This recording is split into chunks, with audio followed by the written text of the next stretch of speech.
Bismillahirrahmanirrahim. Assalamualaikum warahmatullahi wabarakatuh.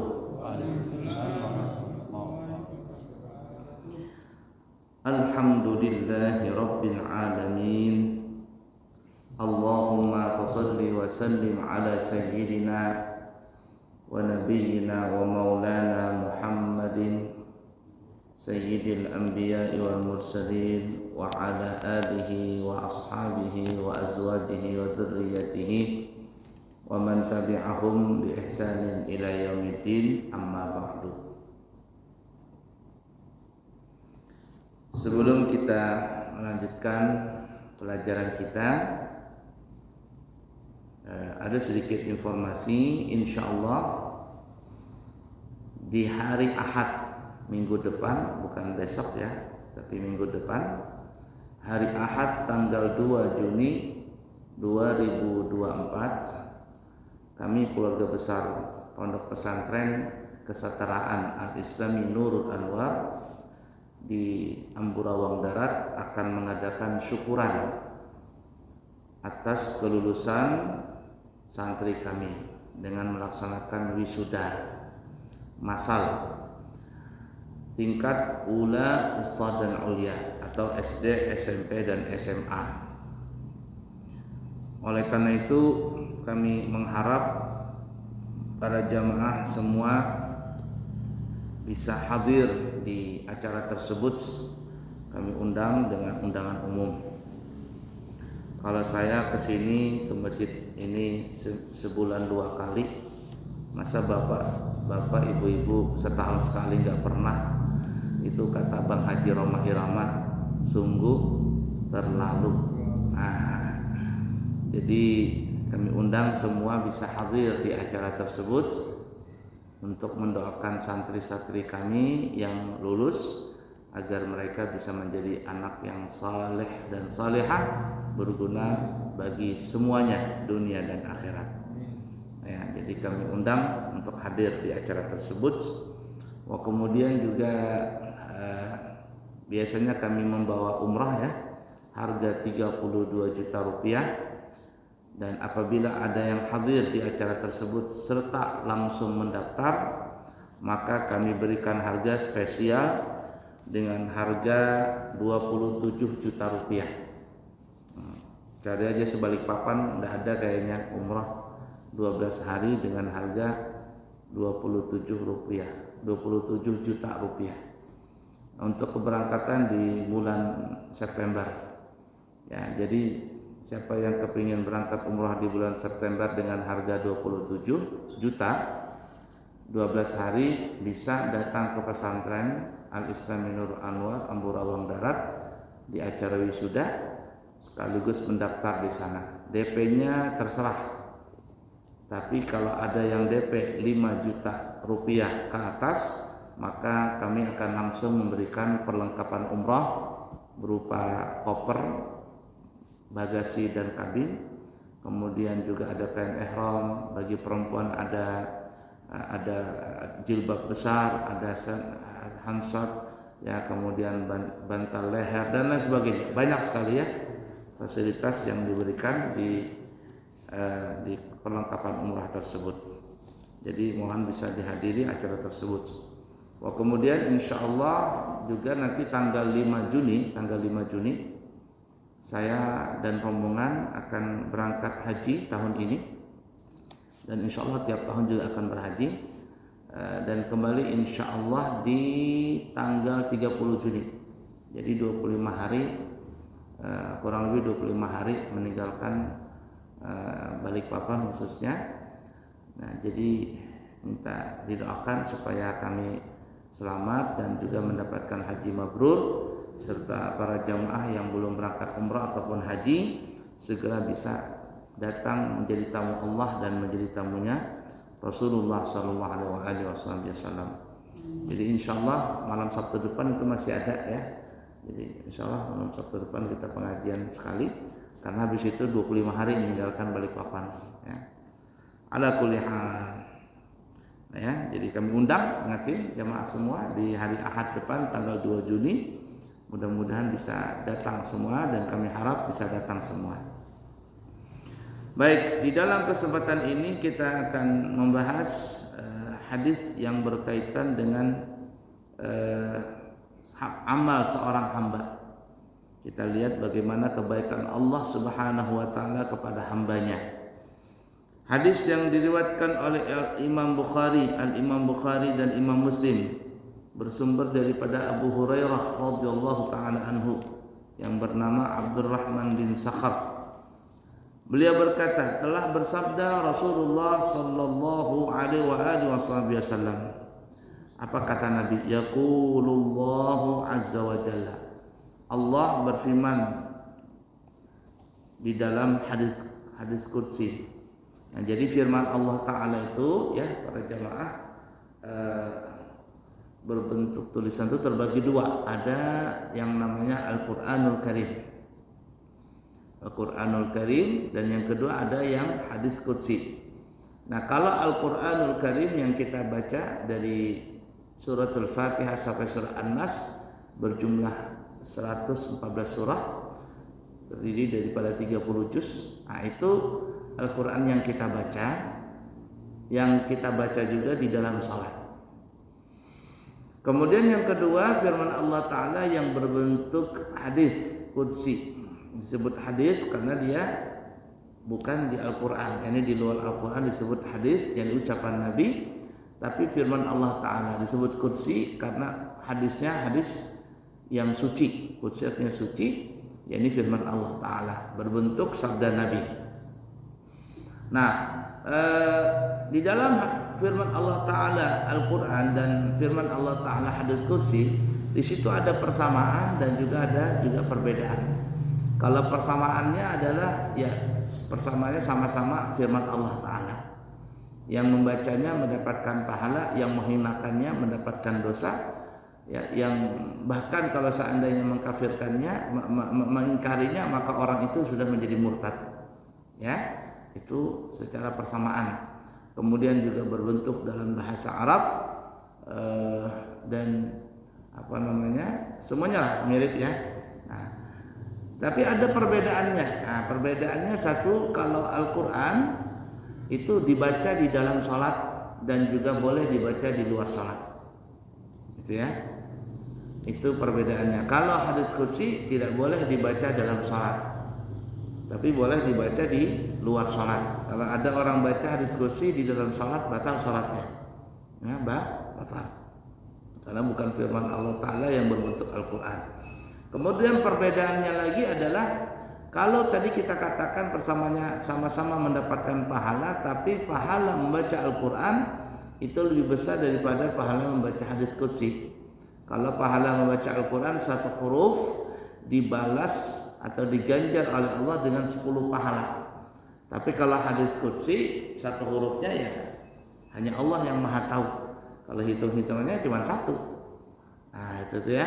Tapi kalau Al-Quranul Karim satu huruf sekurangnya dibalas, diganjar pahala dengan 10 kali pahala.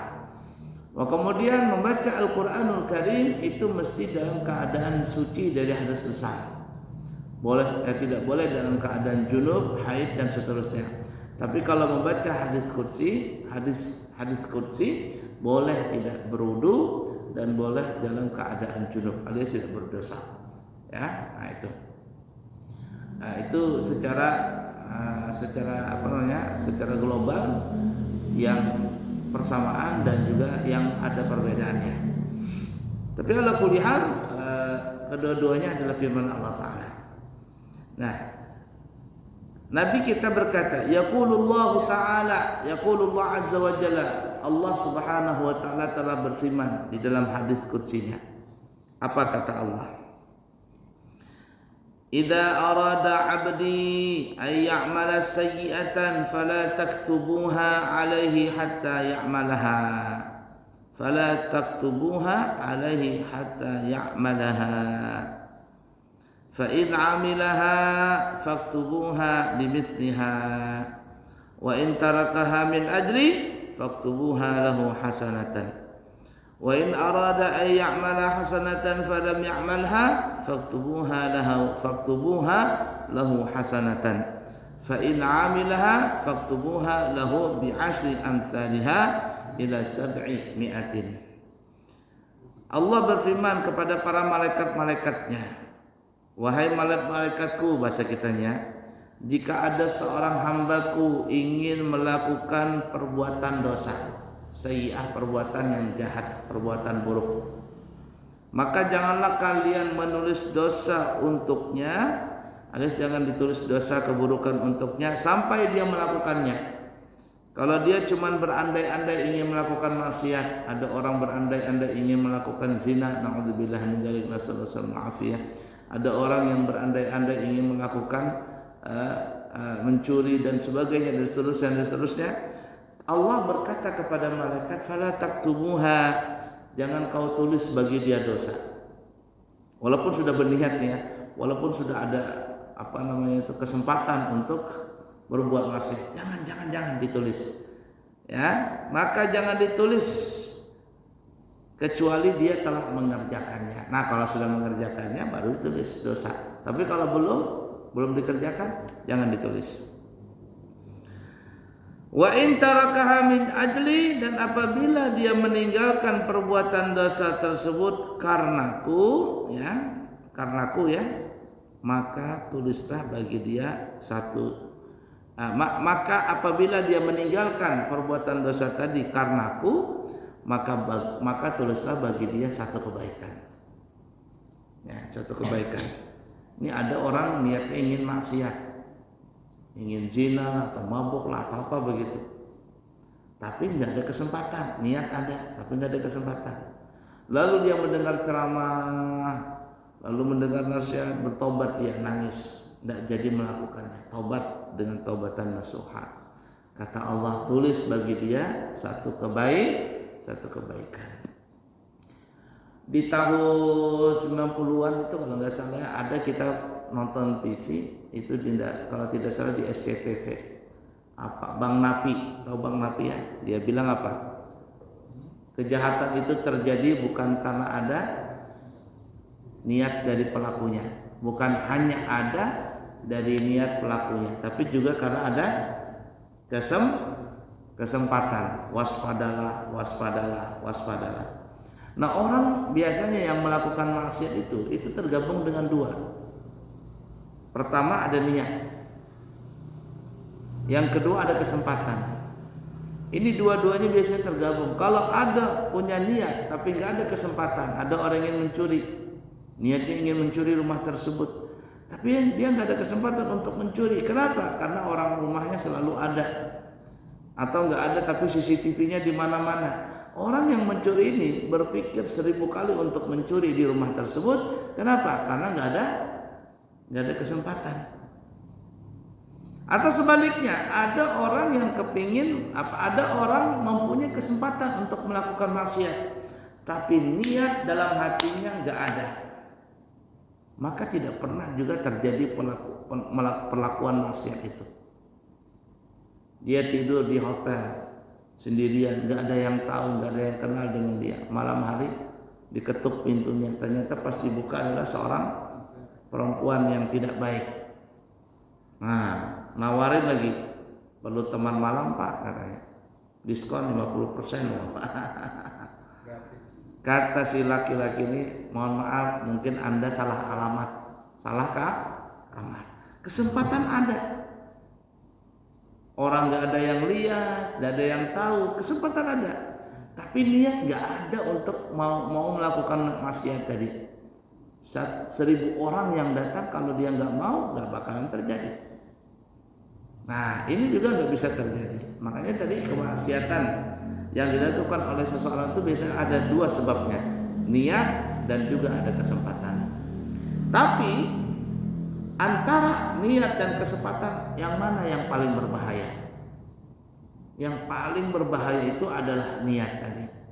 Kalau niat itu selalu ada untuk melakukan kemaksiatan, walaupun dia tidak punya kesempatan, tapi niatnya ada, kesempatan nggak ada, suatu saat dia akan melakukan kemaksiatan itu jikalau ada luang untuk melakukan itu. Atau sekurang-kurangnya tidak ada kesempatan tapi dia nekat. nekat sama sekali, maka dia bisa melakukan kemaksiatan tadi. Maka niat jahat ini sangatlah berbahaya. Nah, Allah Subhanahu wa taala bilang kepada malaikat-malaikatnya, malaikat, bahasa katanya nih ya, apalagi Raqib Atid. Ini hambaku nih ya, kalau dia ada niat, bahasa kitanya, ingin melakukan maksiat, jangan ditulis dosa. Sampai kapan? Sampai dia melakukannya. Kalau dia melakukan dosa tersebut, maka tulislah satu dosa. Tapi kalau seandainya dia tidak jadi melakukan maksiat, bertobat dia karenaku, dia meninggalkan maksiat itu karenaku, maka kata Allah, nah tulis bagi dia satu kebaikan. Nah, taubat dia tulis satu kebaikan. Masya Allah. Dulu tuh pernah terjadi. Ceritanya masyhur ya. Ada seseorang di zaman Bani Israel, seseorang membunuh 99 orang. 99 orang. Dia datang kepada seorang pendeta. Dia bilang, wahai pendeta, ya, ini telah membunuh 99 orang. Kira-kira saya mau bertobat bisa enggak? Kata pendeta, wah, banyak banget dosa ini. 99 orang telah dibunuhnya. Enggak bakalan masuk surga kamu, enggak bakalan diterima. Neraka sudah. Nah, karena si pendeta ini salah memberikan nasihat, kesel nih si pembunuh tadi. Kalau begitu, kalau memang enggak bisa masuk surga, sekalian aja lah 100 orang dibunuhnya. Bunuhnya pendeta tadi, plak, alang-alang tanggung. Pendeta dibunuhnya, mati pendeta tadi. Genap menjadi 100 orang. Tapi orang ini, si pembunuh ini masih ada niat ingin berbuat baik. Ada niat ingin bertobat. Mungkin salah guru, jadi akhirnya sembarangan juga akhirnya memberikan fatwa. Nah, kemudian dia datang kepada salah satu orang ahli ibadah, orang saleh. Dia cerita di situ, Pak, saya sudah melakukan maksiat banyak, bla bla bla dan seterusnya. Nah, saya ingin bertobat, ada caranya enggak? Kalau saya bertobat kira-kira diampuni enggak? Kalau kira-kira diampuni bisa masuk surga atau tidak? Kata si ahli ibadah ini, ada caranya. Kau akan diterima taubatnya, tapi ada syaratnya. Apa itu katanya? Kau tinggalkan kampung halamanmu dan berpindahlah kamu ke kampung di sana. Ini kalau dia tinggal itu di kampung maksiat, kampung preman bahasa kitanya ya. Susah kalau ingin bertobat di situ. Karena terlalu banyak maksiat. Nah, kamu kalau ingin bertobat, tinggalkan kampungmu, kamu pergi ke kampung yang di sebelah sana. Di sana banyak orang saleh, bertobatlah di sana, bergaulah dengan mereka. Maka insya Allah lambat laun kau akan menjadi baik. Begitukah? Iya begitu. Maka berangkatlah si pembunuh ini yang telah genap membunuh 100 orang tadi. Berangkat dia di tengah jalan, tiba-tiba dia meninggal dunia. Mungkin karena kecapean, kehausan dan sebagainya, meninggal dunia di tengah-tengah jalan tadi. Setelah meninggal dunia, datanglah dua malaikat, yang satu malaikat rahmat, yang satu malaikat adab.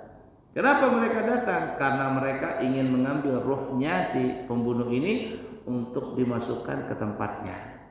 Kata si malaikat rahmat, nih ruhnya akan kubawa ke dalam surga bahasa kitanya. Akan kubawa dengan golongan orang yang baik karena dia sudah niat bertobat. Si malaikat adab bilang, oh tidak bisa. Kenapa? Walaupun dia ada niat ingin bertobat, tapi belum sampai ke tempat tujuan. Artinya dia masih dalam keadaan melakukan maksiat. Ribut dua malaikat ini. Akhirnya Allah mengirim satu malaikat lagi untuk menengahi masalah tadi. Turun malaikat tengahi masalah itu. Allah kepingin lihat bagaimana rahmat Allah yang Allah berikan kepada si pemuda ini. Maka datanglah malaikat penengah ini, malaikat hakim lah ya, datang. Ada permasalahannya begini. Kata malaikat begini saja. Kata malaikat penengah ini, supaya adil kita hitung jaraknya dari tempat dia meninggalkan kampung halamannya dan tempat tujuan kampung yang dia ingin taubat.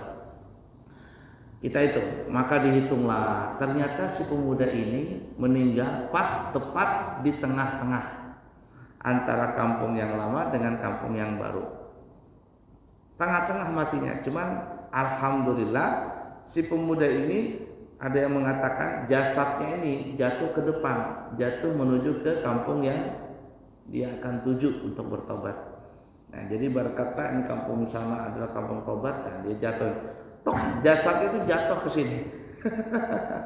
Dihitung, kata malaikat, kita hitung berapa jaraknya. Dihitung, ternyata jarak kampung yang dia tuju itu lebih dekat daripada kampung yang dia tinggalkan. Nah, kata malaikat rahmat, kata malaikat penenggah, ini berarti dia masuk ke dalam surga. Nah, dalam riwayat yang lain dikatakan jasadnya orang ini sebenarnya jatuh ke belakang, alias jarak yang kampung yang sebelah itu, kampung yang jahat, itu lebih dekat dari kampung yang dia tuju. Tapi apa? Allah bilang kepada bumi, wahai bumi yang kampung jahat, kamu menjadi pendek. Wahai bumi yang tempat tujuan, kamu jadi panjang. Jadi akhirnya berpanjang yang di tempat tujuan, berpendeklah bumi yang ditinggalkan. Nah, akhirnya si pemuda ini pun lebih dekat menuju kampung yang dia tuju. Dan akhirnya diambillah jasadnya, diambil rohnya untuk dimasukkan kepada golongan orang-orang yang baik. Itu tuh gambaran tuh. Padahal belum nyampe, tapi karena sudah ada niat, sudah. Kata Allah, tulislah bagi dia pahala. La ilaha illallah. Sebaliknya, wa in arada an ya'mala hasanatan falam ya'malha faktubuha lahu hasanatan. Apabila ada seorang hambaku ingin melakukan kebaikan tapi tidak dikerjakannya, maka tulislah bagi dia satu kebaikan. Nah, ini untungnya kita. Banyakin niat aja, walaupun nggak ngerjain. Aku nanti malam mau sholat tahajud, sekarang nggak tahajud juga. Aku nanti malam mau ngaji, nggak ngaji juga. Aku mau niat puasa besok hari, nggak puasa juga. Maka kata Allah kepada malaikat, tulis baginya satu kebaikan. Ada seorang murid diberikan nasihat, maksudnya ada seorang ulama memberikan nasihat kepada murid-muridnya. Kata ulama tadi, wahai murid-muridku, bahasa kitanya ya, apabila kalian masuk ke maktabah, tahu maktabah apa? Maktabah itu perpustakaan. Ketika engkau masuk ke perpustakaan itu, niatlah di hatimu untuk ingin membaca semua kitab yang ada di sini. Jadi ketika kita masuk maktabah itu, masuk, ya Allah, aku niat ingin membaca semua kitab yang ada di sini dan aku ingin mengamalkannya. Nah, berapa kitab di maktabah itu? Ratusan kitab, bahkan ribuan kitab. Kalau ada niat seperti itu, kata ulama tadi, maka kamu dianggap membaca dan kamu menganggap mengamalkannya. Kenapa? Karena masuk di hadis tadi ini, apabila ada orang yang ingin melakukan kebaikan tapi tidak mengerjakannya, entah nggak mau atau nggak bisa dan sebagainya, maka tulis baginya satu kebaikan. Nah, jadi sering-sering kita niat yang baik. Mau umrah nih, aku niat ingin umrah, ingin haji, nggak kesampaian, ya nggak apa-apa. Tapi niat seperti itu, Allah sudah menyuruh kepada malaikat untuk mencatat kebaikan bagi orang tersebut. Dan coba lihat kemurahan Allah Ta'ala. Fa in 'amilaha faktubuha lahu bi'ashri amsalihah. Dan kalau seandainya, kata Allah, wahai malaikatku, hambaku tadi setelah dia niat yang baik dan ternyata dia realisasikan, artinya dia kerjakan perbuatan baik tadi, apa kata Allah? Tulislah bagi dia 10 kebaikan. Paling minim 10 kebaikan. Ila 700, sampai menjadi kebaikannya itu 700 pahala. Nah, jadi niat-niat yang baik ini penting nih. Ya, penting. Aku nanti harus mau puasa lah. Sekalinya nggak puasa-puasa juga. Nah, tapi sudah niat nih. Apa kata Allah Ta'ala? Tulis bagi dia satu pahala. Tapi kalau dia niat dan besoknya puasa, maka kata Allah, tulis bagi dia sekurang-kurangnya 10 pahala. Bahkan bisa menjadi 700 kali lipat pahala tadi.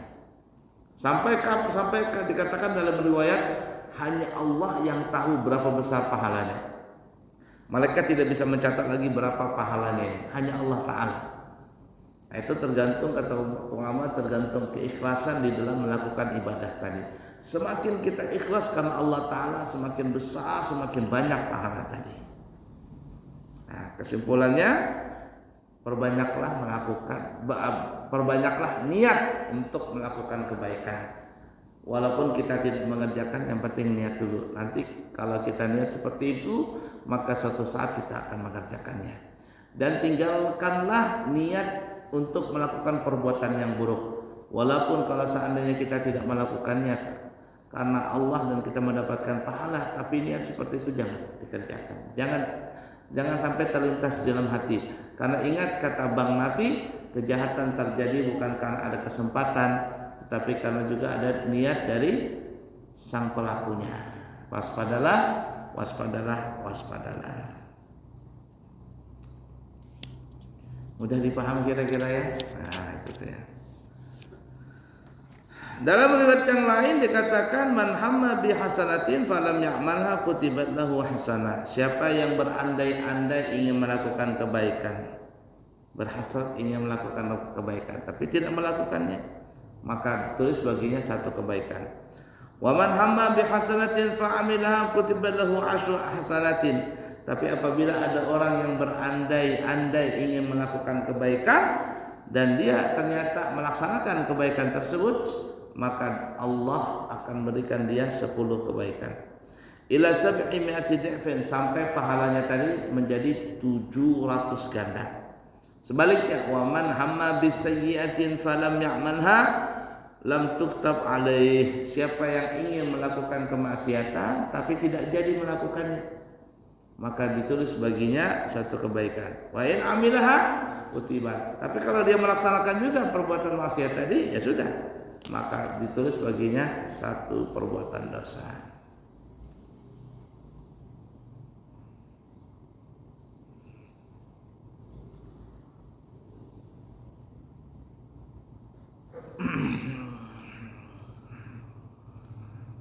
Baik ya. Ada pertanyaan dulu? Enggak ada. Dulu ada ya dalam cerita itu juga ya. Tiga orang berjalan di hutan, kemudian sampailah waktu malam. Mereka enggan untuk melakukan musafir dalam malam hari, karena biasanya kalau di malam hari itu binatang-binatang liar, binatang-binatang berbahaya keluaran di malam hari kan gitu ya. Maka mereka pun masuk ke dalam gua. Tiba-tiba gua mereka itu tertutup dengan satu batu besar yang jatuh dari atas. Jadi mungkin karena hujan longsor, pintu guanya tertutup, nggak bisa keluar yang bertiga ini. Maka kata mereka, tidak adalah yang bisa mengeluarkan kita, ya kita akan tertahan di sini. Nah, kecuali Allah membukakan pintu gua ini dengan amalan yang pernah kita kerjakan, alias bertawasul dengan amaliyah kebaikan. Ayo kita periksa amal apa yang paling kita anggap itu baik, lalu kita bertawasul kepada Allah dengan amalan kita itu, Allah bukakan pintu ini. Maka orang pertama berdoa, ya Allah, saya punya orang tua yang mereka itu saya sayangi, masih hidup bapak mama saya. Saya setiap hari bekerja, dan kalau saya pulang membawa makanan, bekal, minuman dan sebagainya, maka yang pertama kali boleh memakan minuman dan makanan tersebut adalah kedua orang tua saya. Istri saya tidak boleh, anak saya tidak boleh duluan, orang tua saya dulu. Kalau orang tua saya sudah mencicipi, baru saya berikan kepada anak istri. Suatu malam, ya Allah, kata si pemuda ini, saya bekerja.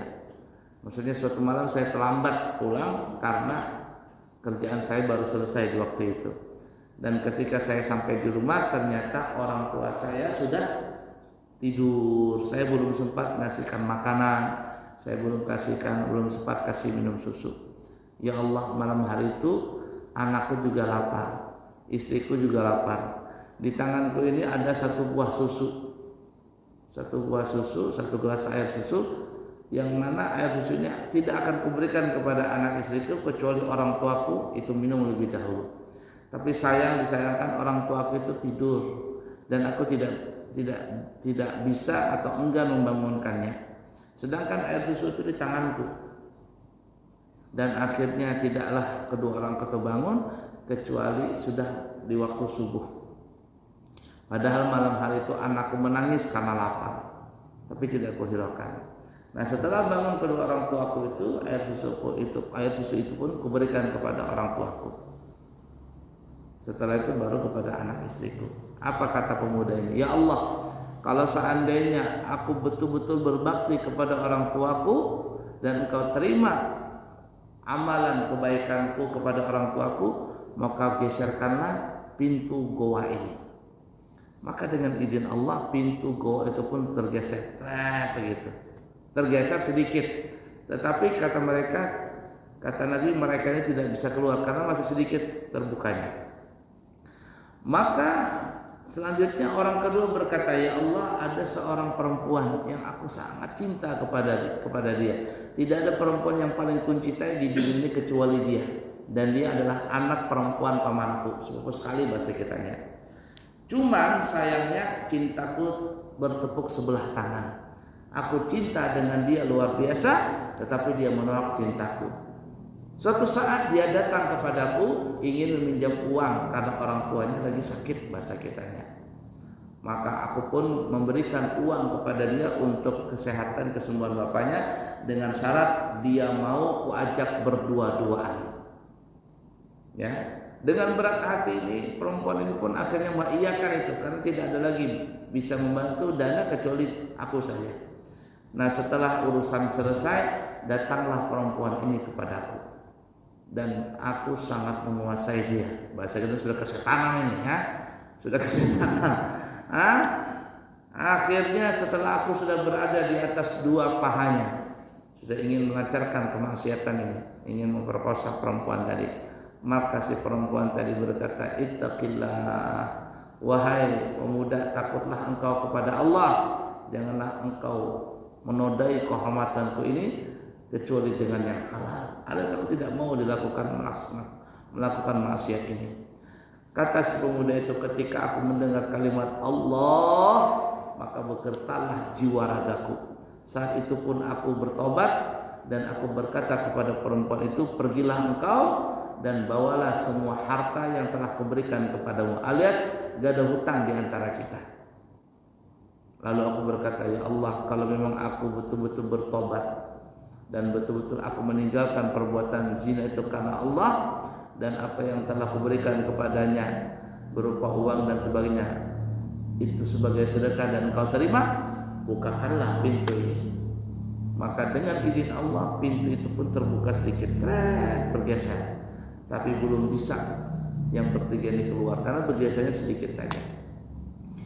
Kemudian orang yang ketiga berkata lagi, ya Allah, dulu aku adalah seorang bos sekitarnya, aku punya karyawan yang banyak.